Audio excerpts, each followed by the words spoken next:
guys, as promised, ang dami kong promise sa inyo. I-review ko itong Carner Barcelona na Latin Lover na Eau de Parfum. Ito yung pinaka-box niya, guys. So, ito siya.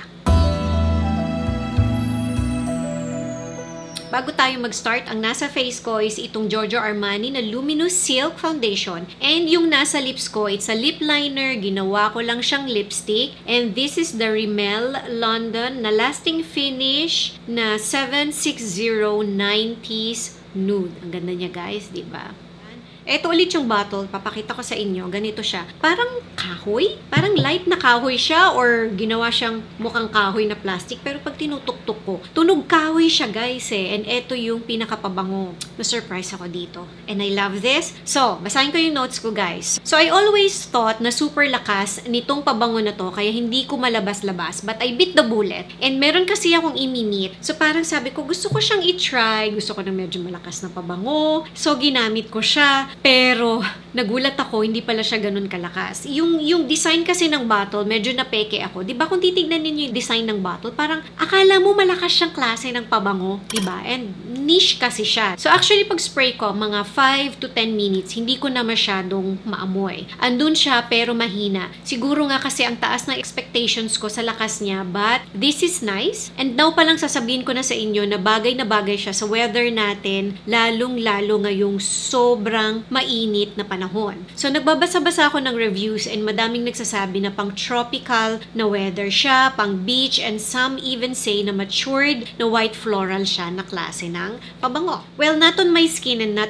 on my nose, but hindi naman siya yung pang teenager na klase ng floral, tropical na pabango. But still, better get a sample before buying kasi tricky. Alam niyo naman, tricky si white florals. Minsan sweet sa iba, minsan naman harsh na matured. Alam niyo yung ibig ko sabihin pagka floral na perfume. Sometimes pa nga, or most of the time, indolic siya. Kaya nga iba iniisip, amoy, ano yung term nila? Amoy puon, amoy simbahan, amoy altar. Hindi siya ganun. Pero itest nyo muna, guys. So magbebenta ako ng decant nito, guys. Nasa description box below yung shop and i-follow nyo rin ako sa Instagram account ko. So dito muna tayo sa initial na spray. At least dito sa notes ko, guys, ang initial scent niya is nice, smooth, and somewhat clean na floral. May naamoy din akong very faint na floral sweetness and faint na parang pagka-powdery or powderiness. Parang amoy baby powder na floral scented. So after mga 15 minutes, medyo mas magiging lighter pa siya. So parang di ba nakakasad kasi hindi naman siya ganun kadaling hanapin dito sa Pilipinas. Pero parang pahina siya ng pahina, no? Pero clean pa din siya and slightly soapy na white florals after mga 15 minutes. Nalilinya na siya sa Mugler na Alien, but this one is parang watered down and lighter pa. I actually like it. Ngayon na super init, bagay siya, yung ganun na lakas niya lang.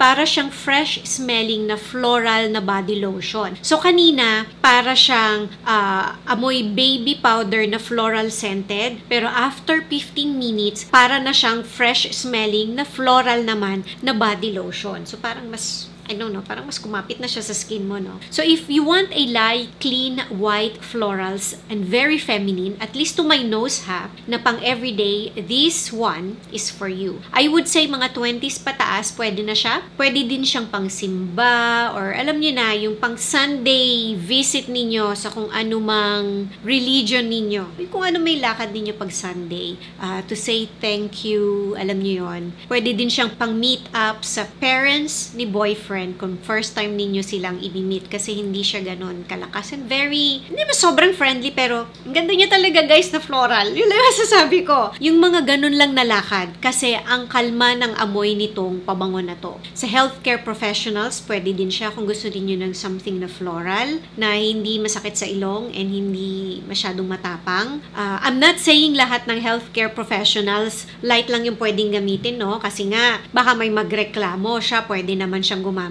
ng malakas na pabango, healthcare professional siya. I'm just saying, dun sa mga healthcare professionals na hindi pwede gumamit ng malakas na pabango. Okay? May dating din siya na nasa beach ka kasi relax and para kang nakabakasyon ang tropical nga nung amoy niya. Pero, wala siyang amoy coconut. Kasi baka yun yung gusto ninyong itanong sa akin, no? Kasi usually yung mga tropical na klase ng pabango may amoy coconut sa kanya. Wala siyang ganun. So, maganda siya. As you could tell, I love it. Pwede siyang signature na scent, easy reach na floral na perfume dito sa Pilipinas. Hindi siya yung super lakas, pero sabi ng friend ko kasi, nung lumabas ako, yung minute ko, nung gamit ko to, naaamoy niya ako, but not that strong, pero may whiffs nung pabango. So ako personally nahihinaan, pero naaamoy pala ako nung katabi ko.